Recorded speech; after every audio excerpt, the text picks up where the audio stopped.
Revolution Radio. Studio A for Omnium Gatherum, a kaleidoscope of discussion, Thursdays at 4 p.m. and Saturdays at 10 p.m. Only at Revolution Radio.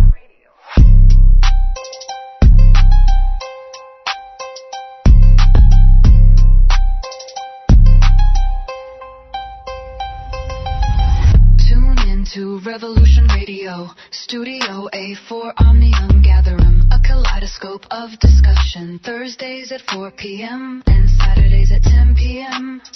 Only at Revolution Radio.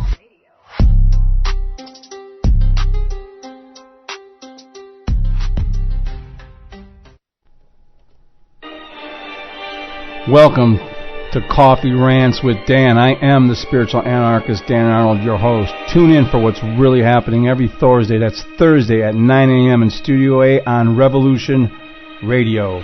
They keep us in fear to manipulate us. They want us ignorant so we're easier to enslave. They make us murder one another so they don't have to do it themselves. Only you can break their mind control by healing the contradictions within your belief systems that allow you to accept their lies in the first place. The time has come for us to remember our divinity, who we really are, to return to what we are meant to be, a service to others, to return to nature, and to reclaim our birthright, that which is freedom. The truth will sound belligerent because it is in direct opposition to lies, so get angry, because anger is sacred, and together we can unite and rise. Rise from this darkness. Humanity, assemble. The opinions expressed on this radio station, its programs, and its website by the hosts, guests, and call-in listeners or chatters are solely the opinions of the original source who expressed them. They do not necessarily represent the opinions of Revolution Radio and FreedomSlips.com, its staff, or affiliates. You're listening to Revolution Radio, FreedomSlips.com, 100% listener-supported radio, and now we return you to your host.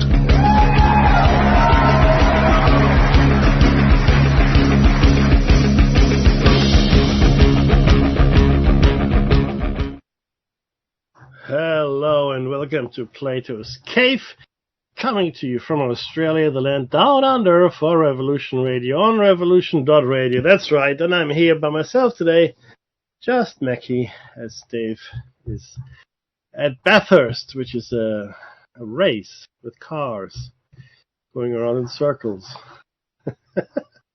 Sorry, I never fully understood why people do that. This is listener-funded radio, so if you can, please do donate. Any kind of currency is good, including crypto. Go to the website Revolution.radio. There's a really easy follow the bouncing ball kind of thing, and donations are a snap. Now, if you can't donate, and I get that too because times are tough all over, please tell people about the station, tell people about the shows, about our shows, Plato's Cave, and Shiny Side Out. If you see us out in the wild, please like, comment, share. You know, it's all goodness. If you see us, please do. It all helps. And if you can subscribe, that would be even better. Thank you so much. Be nice to build followership that would allow us to do it full time. We would love to go and do some more research and some expeditions into certainly in Australia and the Pacific, some of the more strange places that we have here. In any event, you can listen to the show on any kind of platform that you like, including a great tabletop digital radio. And that's at home, so you don't have to go anywhere. That's pretty good. Another great reason to donate to the station or subscribe, like, comment, etc. is that the archives are free. The station archives are completely free. It's an MP3 format, so you can listen to it at ease in the comfort of your own home, in any kind of setting that you like, really, to be honest. Alrighty, now before I start broadcasting at you in anger, I would like to acknowledge the traditional custodians of the land from which I am broadcasting. And for me, of course, it's the Dark People, and I would like to pay my respects to elders past, present, and future. Thank you very much. Right. The peace deal is finally here. That's good news.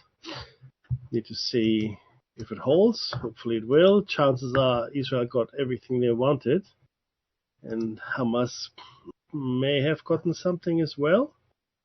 Okay, now there's 20 hostages still alive, which is great. And in exchange, the Israelis will release about 2,000 Palestinian prisoners. It's a lot.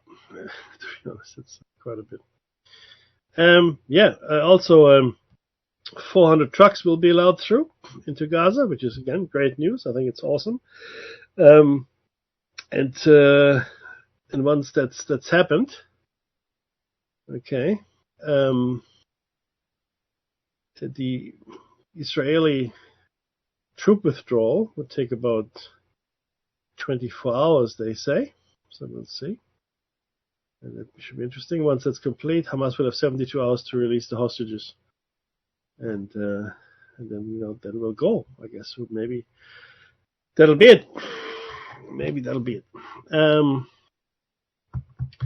But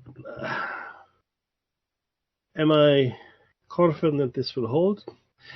I still believe the ultimate aim for Netanyahu and his cabinet is to depopulate Gaza, or at least, get rid of the Palestinians and then repopulate it with someone else. Just to give you a number, these are official numbers. Okay, the attack of October 7th, 2023, 2 years ago now, 2 years, killed 1,200 Israelis, and 251 hostages were taken. 251 hostages. And according to official numbers, 67,183 people have been killed by the Israeli forces. 67,000, that includes 20,179 children. And further numbers are that 460 people have died from malnutrition in the conflict zone.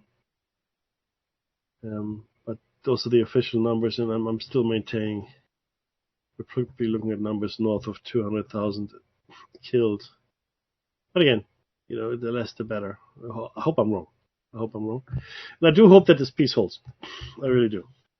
But I just don't see the right wing giving up that easily in Netanyahu's government. They really don't want to see any Palestinians in Gaza. So look, we'll see how this pans out. My fear is that once the hostages have been released into Israeli custody, Netanyahu is going to go in with twice the strength and really drive Hamas and all the Palestinians out. Right? It's a win for him to get the hostages. And to be honest with you, once he breaks that ceasefire or even the peace negotiations, he has no longer any stake in the game. The hostages are home. So once the hostages are home, what does he care? They'll go back in and finish the job. And that will be over. Donald Trump's protests or no protests is irrelevant. As I said before, Trump will never do anything that hurts Netanyahu or Putin. Interestingly enough, what we've seen now in the United States, this is astounding. I've never seen anything like it.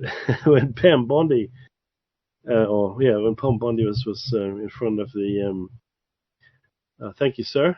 Thank you very much. 5 by 5. I'm good. Thank you, comment. She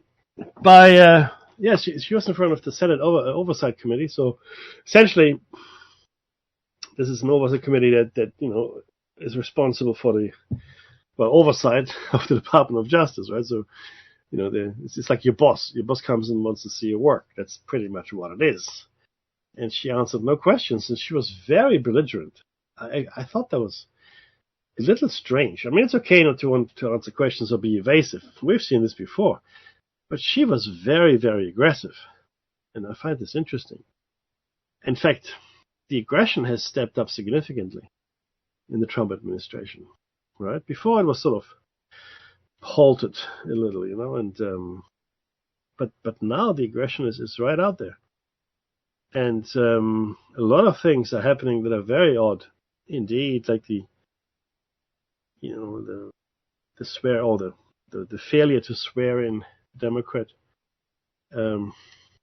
newly elected person. It's a lady, I think. She stood in for her father, if I'm not mistaken. But she hasn't been sworn in. The Speaker of the House says, "Oh, now we're going to swear her in when the government is back, etc., etc." Mr. Johnson. So look, I don't know. Is that true? Possibly not.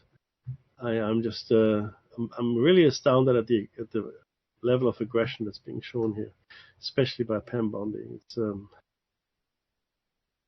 I haven't seen it, certainly not in Western politics. I've seen South Koreans beat each other up in Parliament. That's always funny. Anyway, I haven't seen it, so that was very odd, in my opinion.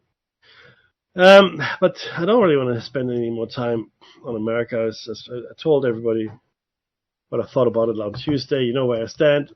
It's on a war footing. I do believe that Donald Trump is going to declare martial law before long. Something is going to happen where he's going to take full control of the country, more so than he is now, where there will be no more opposition. This is imminent. And the government shutdown doesn't help. He might even use that to his advantage. So we'll see how that turns out. But there's now no way that I can see out of this quagmire for the States. What I want to talk about a bit is this lack of disclosure. You might have heard of the boogie square, the sphere, right? It's this metal sphere that was allegedly found in South America, and I should say Buga sphere, Buga, B-U-G-A, Buga sphere. And it was found in March, right? We haven't really seen anything at all in the news about this. This has all been online, right? And nothing in the corporate media or such at all. Now, apparently, it's about the size of a basketball, right? And you've seen it. I'm sure you've seen it. You haven't seen it. Go online. You'll see it. It's got intricate etchings, symbols on it, microscopic holes, also some unique physical characteristics, which are very, very strange, right? And I'm going to go into this in a second.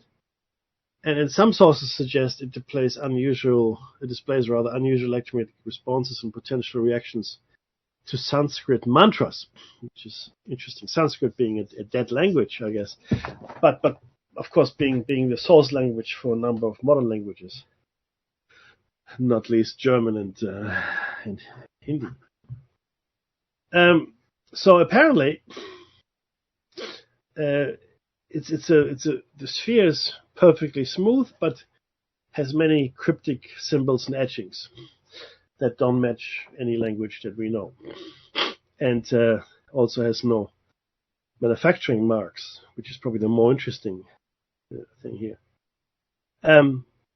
Now, some scientific examinations have suggested that unexpected properties, including significant changes in apparent mass and endothermic signatures, which currently physics cannot reconcile. So what it means is it changes in mass and also seems to have some cooling effects, which is really interesting because that goes hand in hand with the findings on Skinwalker Ranch when they found this ceramic, or this manufactured ceramic material, which also had astounding cooling properties, like really absorbing heat, which was unusual, right?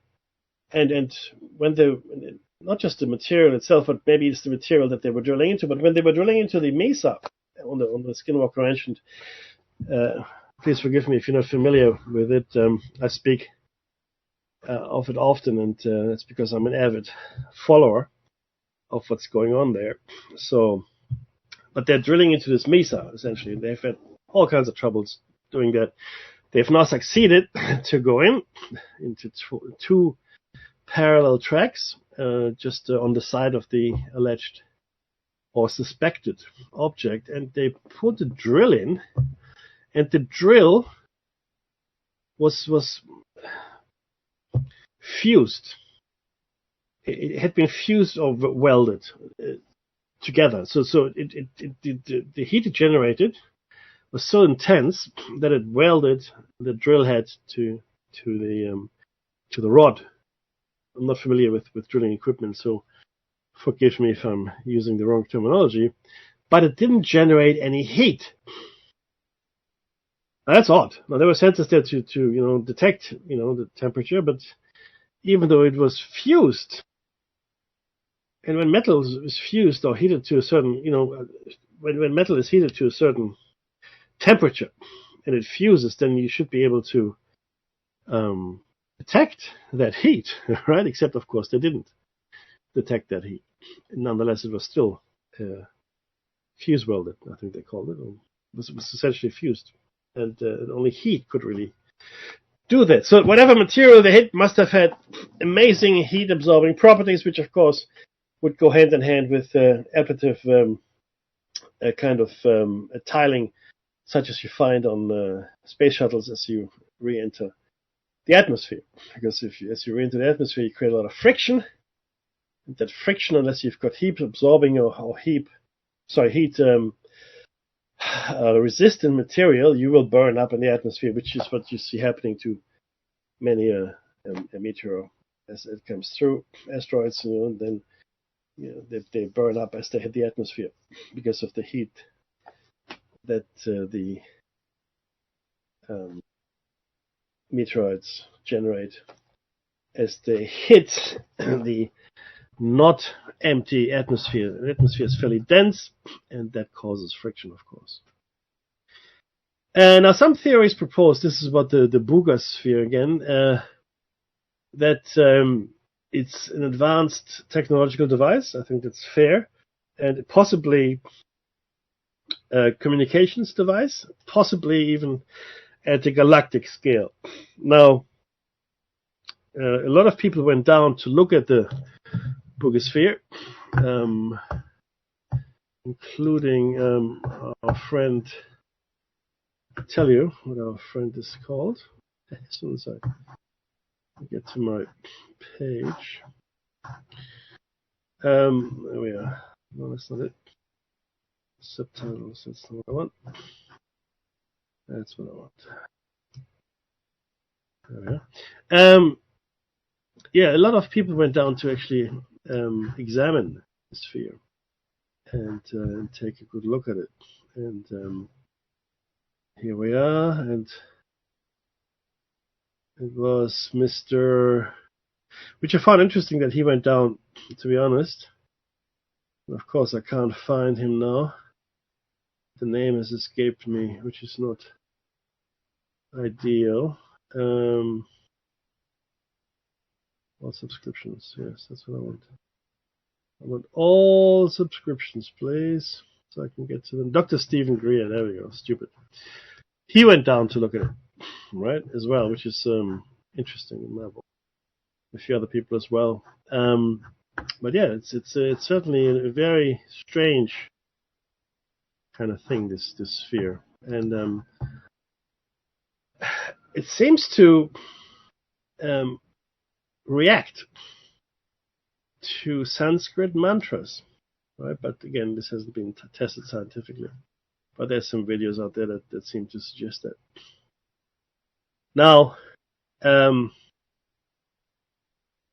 University of Georgia claims that the material contains organic components that have been carbon dated to 12,560 years old, which is very old, right?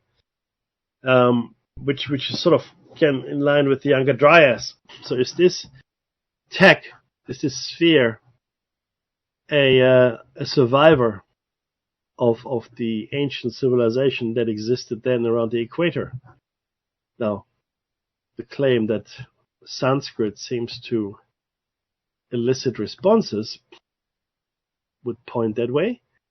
And the age, again, 12,560 years, also would be in line with that kind of assumption. So it's very strange, right? Is it alien? Honestly, I don't think it's alien. Okay, I think it's terrestrial in origin. I think it's an automated system that has survived from 13,000 years ago, and I think there are a number of these automated systems around the world. You might have heard of the installation in Siberia that has been observed to shoot down asteroids, meteorites, etc., right? And other things as well. And people don't go into that region. I think Dr. Kulik, and there was a series of articles in Nexus, I'll try to dig them up for next time, that talk about it. And some people also believe that whatever exploded over Tunguska was shot down by one of those ancient installations to protect the Earth, essentially, right, from serious impacts. Because whatever happened in Tunguska in 1908 happened in the atmosphere. It did not make landfall, if you will. It did not, create a crater. So nothing actually impacted the Earth. Whatever exploded in the atmosphere, flattening, of course, trees for, hundreds of miles and killing I think it was a reindeer herd of 20,000, 30,000 reindeer. But no human fatalities as far as we know, but who knows? It's possible that, of course, a few people were killed that lived in that area, but, you'd never know. But it wasn't until like 20 or 30 years later that the Russian Academy of Sciences actually sent a expedition out to look at it. But again, no impact crater, right? So could point to the fact that it was shot out of the sky.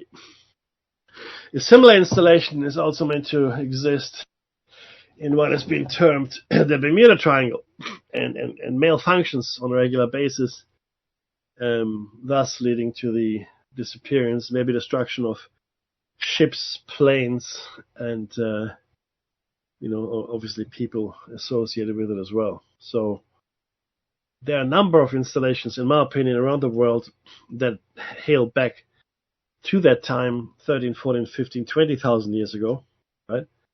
When, in my opinion, there was a fairly highly advanced civilization inhabiting the equatorial belt at the time of the last ice age. Not after the last ice age, during the last ice age. Okay, a lot more arable land would have been available, and not least Doggerland, which would have been northern and western Europe, essentially connecting Scandinavia with Great Britain and the rest of Western Europe. So a fairly large landmass, as well as Sundaland, which is what we now know as Southeast Asia, connecting essentially Asia, Vietnam, Malaysia, Indonesia, Papua New Guinea, and potentially Australia as well, and even connecting Australia and New Zealand. So there's a lot of land available back then because water levels, sea levels, were 100 meters lower because of all the landlocked ice, of course, in the northern hemisphere. Right. So I think we're looking in all the wrong places, and I believe that if we were to look at the old coastlines, because that's who we are. I mean, we populate coastal areas of the world. Okay, that's what we do. Rivers as well, lakes. So look at the ancient riverbeds, lakes.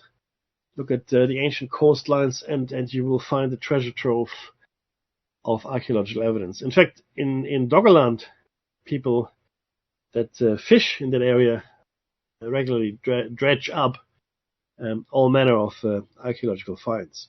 So that's a thing. It's a fact, right? It does happen. Something that we should definitely consider. Now, again, but we don't know more about it. Now, there's interesting. So this is the latest news on the boogosphere. Here we go. And this is 6 hours ago. And this is from the University of Georgia, October 9, which is today. There you go. Boogosphere contains 12,560-year-old material. So that's now been apparently confirmed by blackwhalelab.com. A metallic sphere that fell from the sky in Colombia has shattered everything scientists thought they knew about ancient human civilization. Dr. Stephen Greer latest announcement reveals that carbon dating analysis conducted at the University of Georgia has confirmed the impossible organic material found inside the enigmatic boogosphere is approximately 12,560 years old, predating the pyramids of Egypt by 7 millennia and challenging the very foundation of archaeological science, etc., etc. I've shared the rest with you here. What else do we have here? Anything else that's interesting? No, that's pretty much. Oh, here we go. Embedded deep within 31 microscopic holes, researchers identified traces of natural resin or natural resin material that appeared to serve as an anchoring medium for thread-like structures running throughout the sphere's interior. So like a glue, I guess. This organic resin provided the key to unlocking the artifact's temporal origins. Scientists at the University of Georgia employed accelerator mass spectrometry, the most precise radiocarbon dating technique available to analyze the resin samples. The laboratory results sent shockwaves through the research community. The resin dated precisely to 12,560 years before present, placing its creation during the Younger Dryas period, an era that mainstream archaeology associates primarily with primitive hunter-gatherer societies struggling to survive in harsh post-Ice Age conditions. This time frame predates virtually every recognized ancient civilization and suggests that sophisticated technological knowledge existed on Earth thousands of years before conventional history acknowledges. That's something I've been saying for years, and because it just makes sense. Oh, the article goes on here as well, just I guess restating what I said, and I'll share it with you. The Younger Dryas period, spanning approximately 12,900 to 11,700 years ago, represents one of Earth's most violent and mysterious climatic events.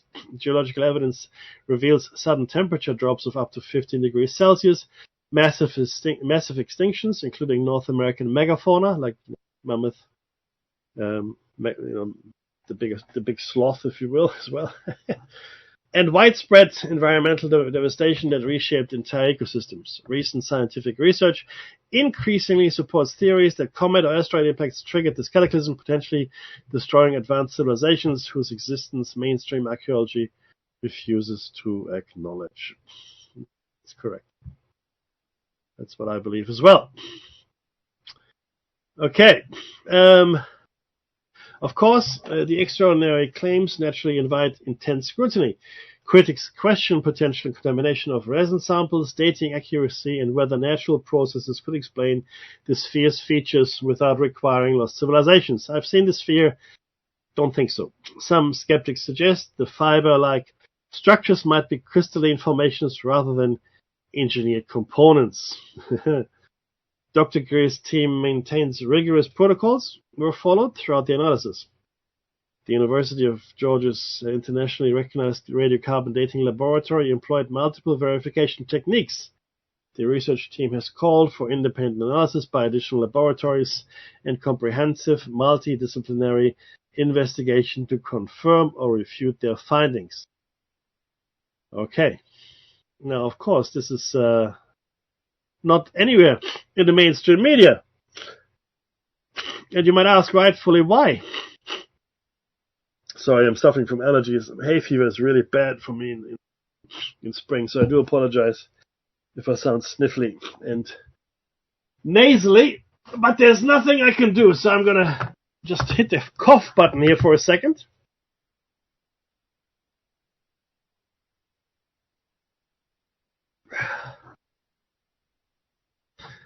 And I'm back. There we go. I just didn't hit the cough button. I hit the hang up button. Oh, technology. It's wonderful, right? Especially if you can't use it like me. Anyway, so why haven't we heard more of this boogosphere in mainstream news? It's a very good question. It's a very good question. I don't have an answer for that. Other than it doesn't fit the narrative. It makes no sense, right? It's a complete mystery, and it doesn't make any sense in what we understand to be reality. Okay, and it's about what does it weigh? 8 kilos. That's what they say. It weighs about 8.1 kilos.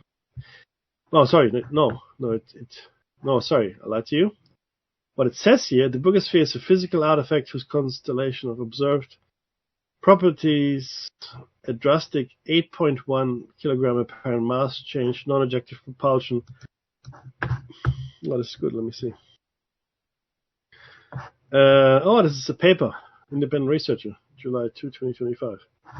Nice. Okay. Non-ejective propulsion and sustained endothermic signature cannot be reconciled within the framework of standard physics.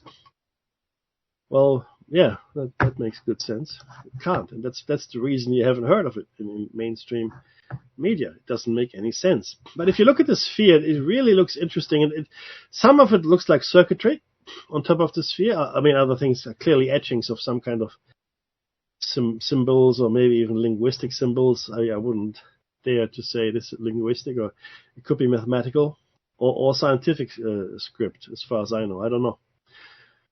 Right? This is fascinating stuff. It really is. It really is. Now, okay, let's see what the skeptics. Oh, here we go. That's boogosphere debunked. What do they say? Here we go. Okay. This is the overview here. The boogosphere has not been definitively debunked in the sense of it being proven a hoax, but significant scientific doubt and alternative explanations exist, with some scientists suggesting it could be a sophisticated art project rather than an alien artifact. I don't think it's alien at all.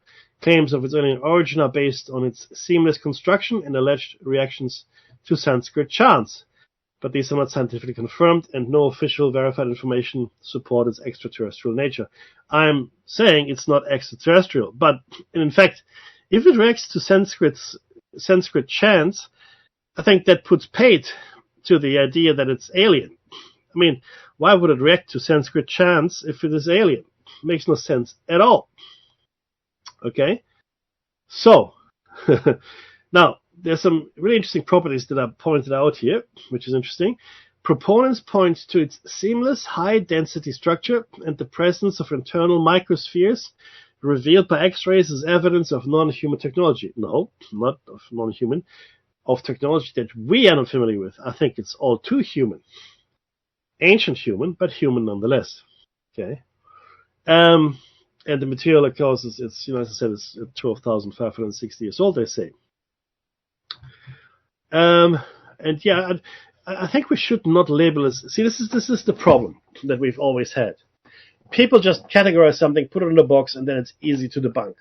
That's a huge issue. In fact, when we spoke to Lloyd Pye, his biggest regret was that the skull that he had found, or that had been given to him rather, was called the Star Child skull.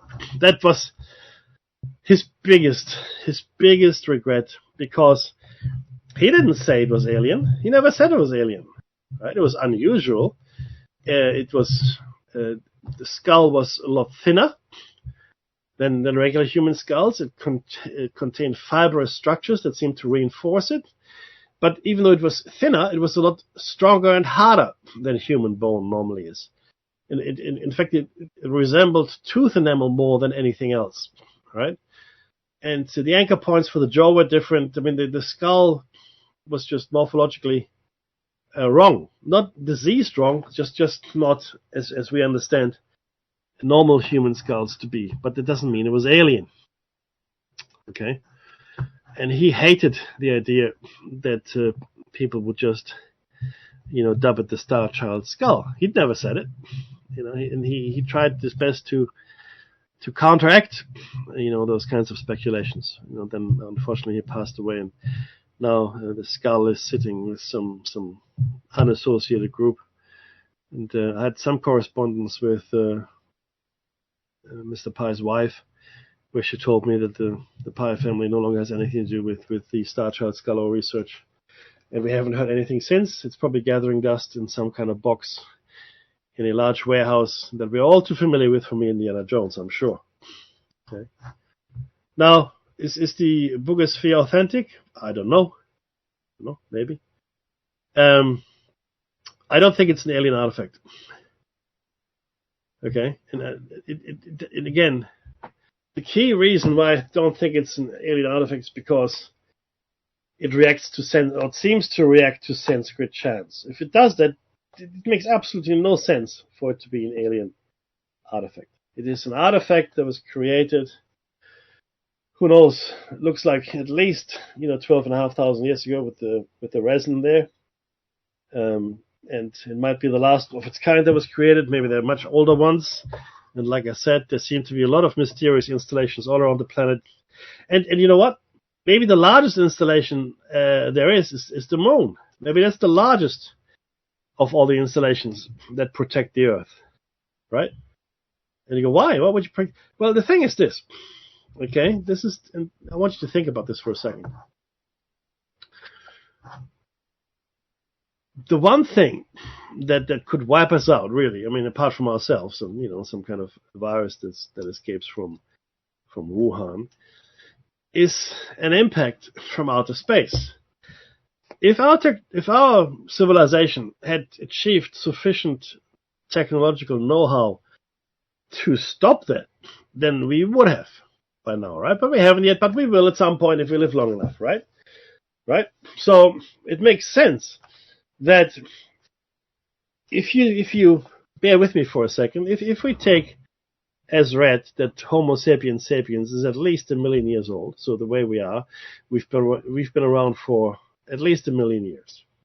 Okay, our civilization, let's say, it took 10,000 years to form itself into what it is today, achieve this level of know-how and advancement and scientific understanding, etc., etc. A lot of setbacks in between. We could have gotten there faster, right? I mean, the Greeks and the Indians, got to certain areas a lot faster. The Chinese as well. But we are where we are, even though there were setbacks. But 10,000 years. Now, if we're 1 million years old, and it takes us 10,000 years to get to a civilization like this, we could have gotten here 100 times. There could have been 100 civilizations like ours, global civilizations, in the last 1 million years. You want to be conservative? Say 50, 25, 10. 10 civilizations that got as far or further than we have gotten right now. Think about that for a second. Just think about that for a second. Right? And those civilizations would have had the same motivations as us, pursuit of happiness, etc. Different technology, definitely. Different power sources, 100%. Different, philosophies potentially, but ultimately concerned with survival because, that's one of the natural instincts that we have, the survival instinct. And if the civilization was sufficiently advanced, then it would create a protective system around the planet. It makes sense. Maybe even build a moon. Right? Think about that for a second. That would help deflect, block, or destroy any incoming threats to this planet. You would have planetary installations as well, and we seem to have those. And again, I point to the installation in Siberia. Very strange thing that, I'll tell you. Okay. And there are other things that don't make any sense, that are really odd. Some archaeological finds, technology that shouldn't exist, that is only survives in stories, in mythologies, yeah. Voice-activated doors, open sesame, okay. Flying carpets, pots that seem to produce an unending amount of food. Right? And the Brothers Grimm wrote some of those things down. The Middle Eastern scribes wrote these things down in Arabian Nights, the Chinese fairy tales, Indian stories. There's tales from all over the world, Native American, African. You'll find these stories all over. And all of them contain tantalizing tidbits of technological knowledge. Really strange stuff that you really can't explain. I mean, oh, it's just fantasy, it's made up, it's a myth, it's just nonsense. Just don't worry about it. Sure. Okay. But seriously, so again, my question is, why isn't this front page news? It should be front page news. The Boogosphere, or even as a curious mention, should be out there. But it's not. It just isn't. I mean, the Times of India has it, right? Economic Times has it. Cyber News, it's in Cyber News. It's in the Daily Mail. Not the most reliable publication in the world. But there was no massive media campaign that I saw, Boogosphere. Let me tell you what, I've got the BBC site open here. Let me see if I can find Boogosphere. Boogosphere. Okay, let's see what the BBC tells me about the Boogosphere. Nothing. Zero. The BBC has not written a single thing about the Boogosphere. How about them apples? Nope. Now you ask yourself, why? Why is that? Why is that? Why can't? I mean, okay. I mean, it is curious, and now that these tests have been undertaken, it's even more curious. Scientists are actively debunking it, right? So it's a thing. It's out there, but no one is reporting on it. Now that alone tells me this is worth looking at, so I'll do some more research into it. It's a really crazy thing. It's I don't know. But this is where we are, though, right? We are loaded up with red herrings and completely inane stories that don't do anything to make us smarter or understand the deeper mysteries any better. We're concerned with Donald Trump and his policies and Gaza and the Ukraine, and while these are important things, they're red herrings. It's a complete distraction, right? And the civil war is going to come. I hate to say it, but civil war is definitely on the cards for the United States. And of course, look, every empire has its time. It used to be that empires lasted a lot longer. The Roman Empire was 1,000 years. The Ottoman Empire, about 600 years. The British Empire, probably 400 years. Spanish Empire, probably, 400 years, 400 years, right? So I think the Roman Empire did pretty well. The Persian Empire lasted several hundred years as well. So you have empires that do last, right? And of course, then we have the lost civilizations of the Amazon, of Africa, in North America, and certain Asian areas who we just don't know the history. But we know there was someone there. You look at the Amazon, that was a parkland at some point. The entire Amazon basin was a parkland. We know this because we've got the LiDAR now to show us just how populated it was, how irrigated, how ingeniously irrigated it was. The black earth they have invented there. Someone made this and put it there, right? This was a well-tended parkland and agricultural utility, I think. So I think whoever lived there, whoever they were, what they did manage was to marry the creation of a parkland with the usefulness of an agricultural production facility.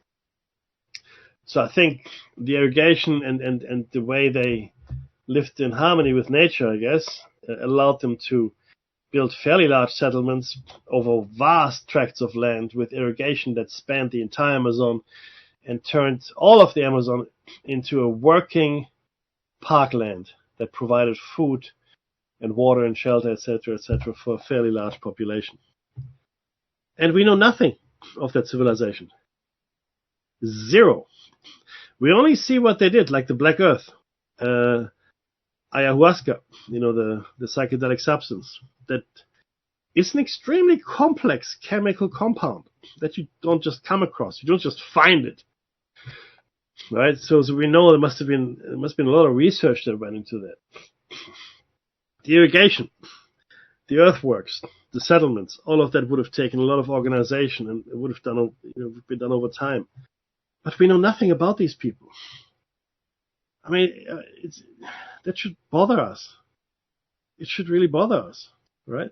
It's not the Spanish, the Italians, the English, the French. No one even mentions them. We've got some stories, from some Spanish soldiers that ventured in the Amazon of these cities they found, highly advanced, even more advanced than European cities, heavily populated, and then 10, 20, 30 years later, people go into the same part of the jungle, they find nothing.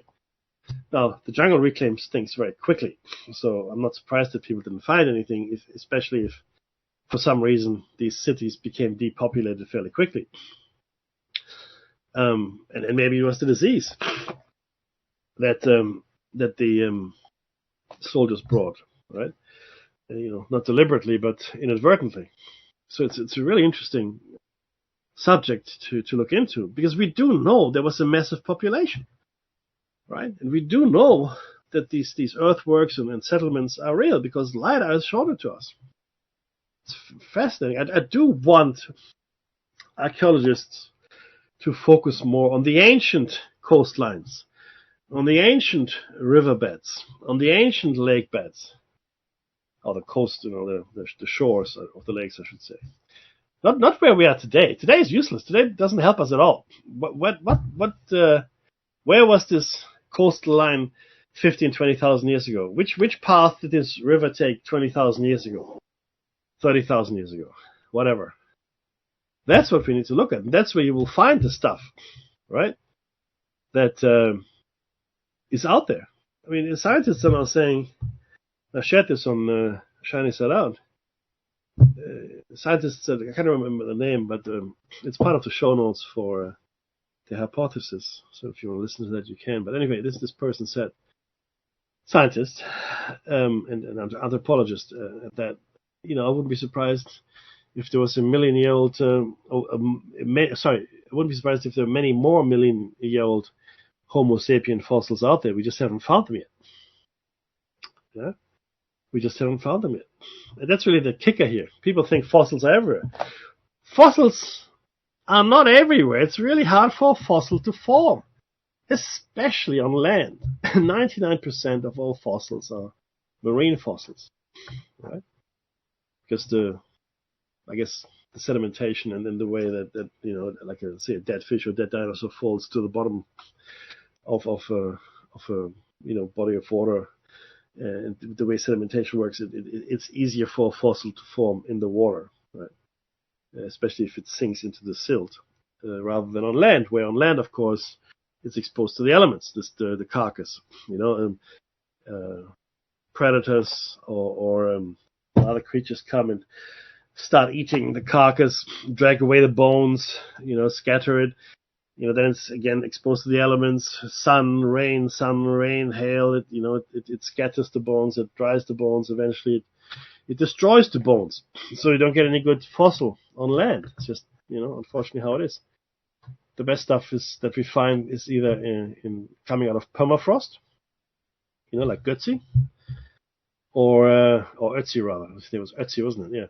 Or in a bog, like a swampland, or tar pit. That's good. Other than that, though, land fossils or land preserved creatures are very rare. It just doesn't happen. And even in the water, we know it's hard. And I know I speak about this many times, but it's my favorite fish, the coelacanth. That's it's a fish. It's a fairly large fish.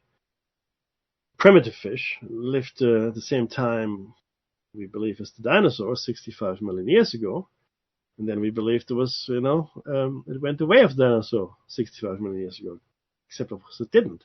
But we didn't find any coelacanth in the fossil record between now and then. Not a one. Not a one. Last fossil 65 million years ago. And now we have found the living coelacanth. Right? It's still alive and well, but in the intervening 65 million years, it didn't produce a fossil that we have found. Even though it's a marine creature, and marine fossils form much easier than land fossils. I hope that gives you an idea of the scale of the problem. Right? Because most people, when they start debunking stuff, they don't understand the scale of the problem they're trying to argue against. In 65 million years, this fish has not produced a single fossil that we have found. Not saying that he hasn't produced a fossil, we just haven't found it. Right? It's the same when it comes to other things, like ancient civilizations and it can't be, it shouldn't be. If something happens tomorrow, I don't know, asteroid impact or something, or maybe Yellowstone blows or whatever, and it's a fairly significant event. Most of civilization is destroyed. Maybe 99% of the people are killed.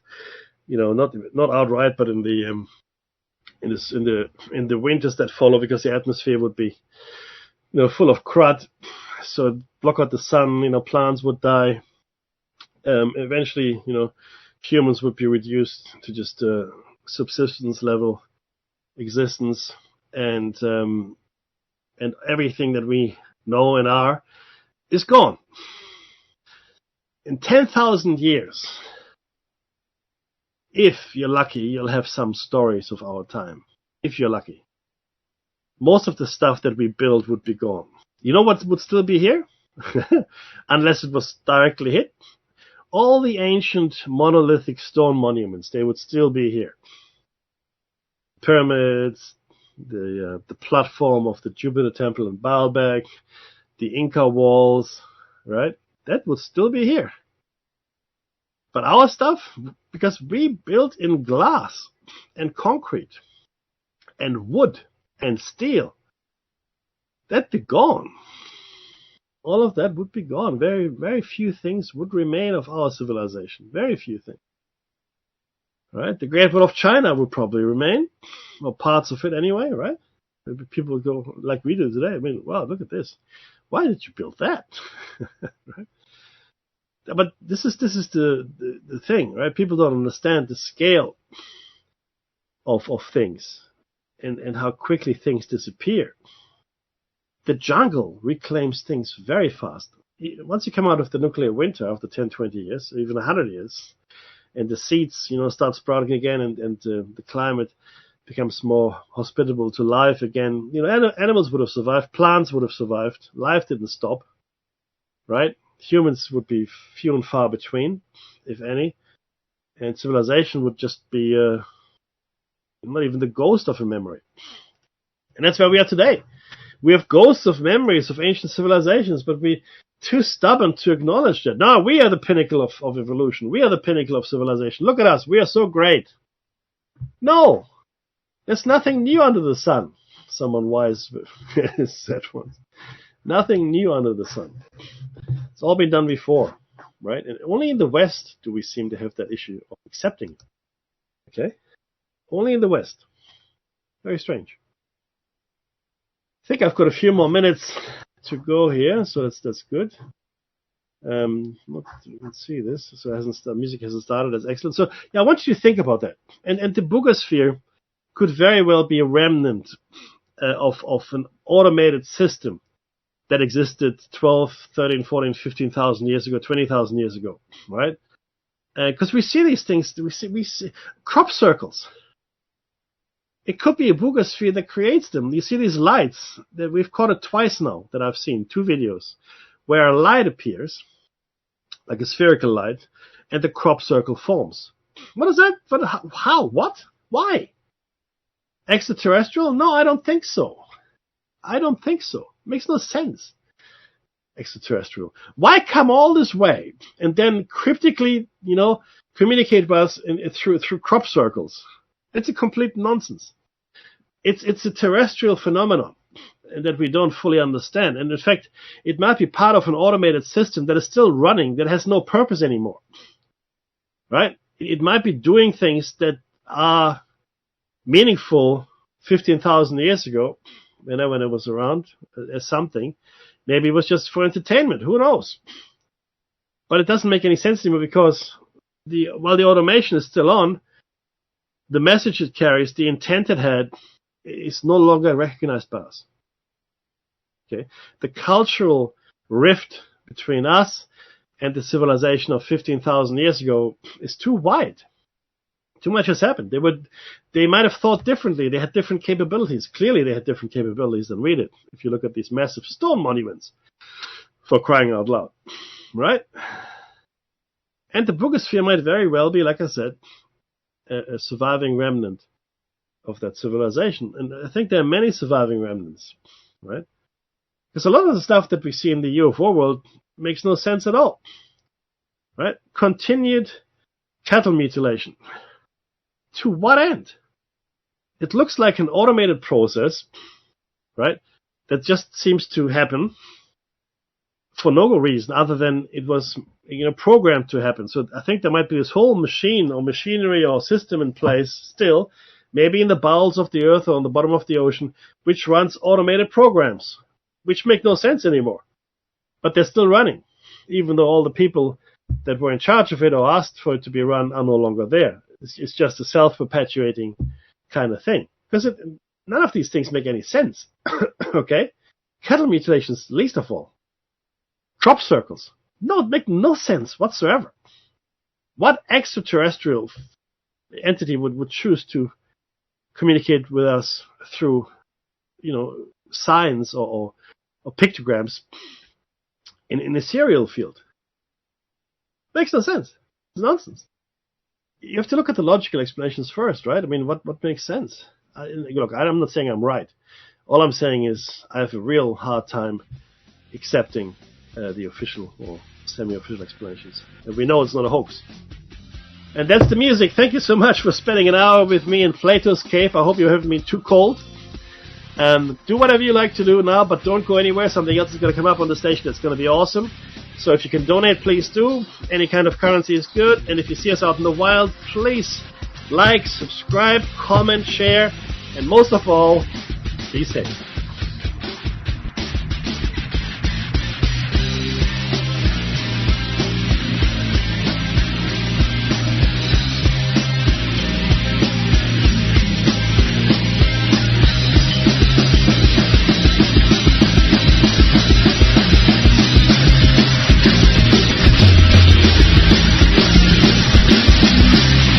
Listening to Revolution Radio. To Revolution Radio with truth breaks the spell and information never sleeps.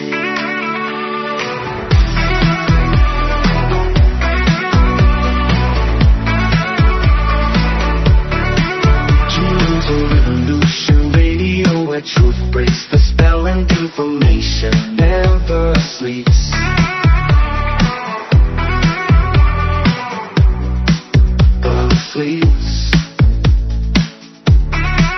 Tune into Revolution Radio where truth breaks the spell and information never sleeps.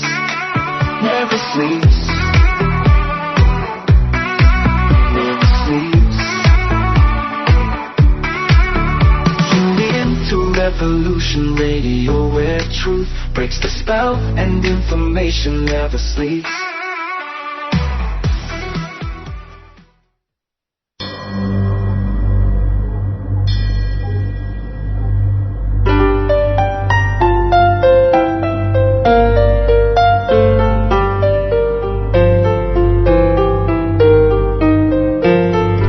Feel that things were not quite right, that everything was just ever so slightly askew?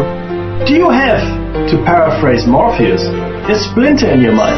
If you're interested in hearing the latest information about UFOs, the paranormal, ancient cultures and structures, monatomic elements, longevity, fantastic discoveries in science, download it to your brain, then tune into us. Hi, I'm Dave. And I'm Mackie. And we are Shiny Side Out, Sundays 2 to 4 a.m. Eastern. See you then. Revolution Radio, freedomslips.com. You don't need to expect us. We're already here.